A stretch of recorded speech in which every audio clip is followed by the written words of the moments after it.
Question 1. Triangle ABD and triangle ACD are identical triangles with AD equals to 12 cm and BD equals to 5 cm.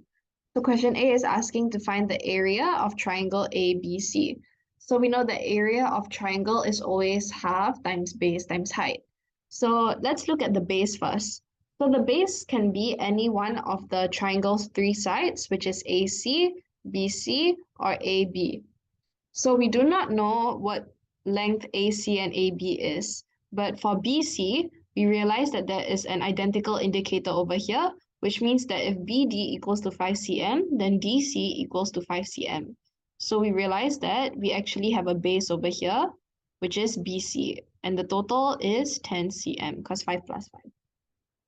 And as for our height needs to be the perpendicular line drawn from the vertex of the triangle, which is opposite to our base chosen. So we chose base BC, which means that the opposite vertex will be A. So in case you do not know what a vertex is the point where two sides of a triangle meet. So A is a vertex, C is a vertex, and B is a vertex.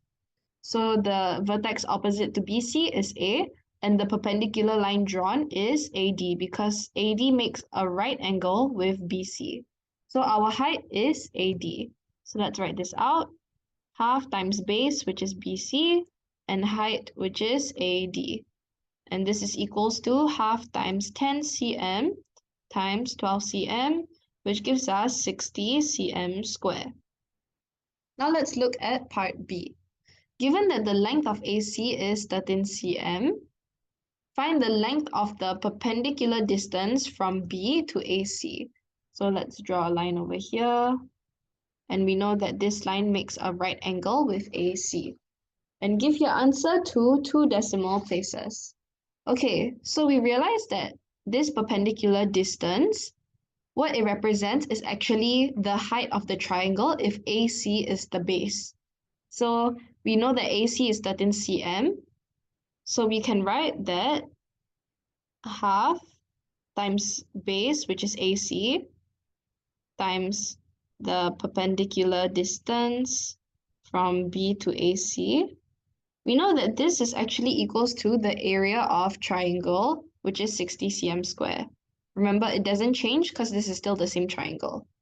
So we realize we can actually find the perpendicular distance from B to AC, which would be 60 cm square divided by half times 13 cm. And this gives us, to 2 decimal places, 9.23 cm. So this would be your answer for part B.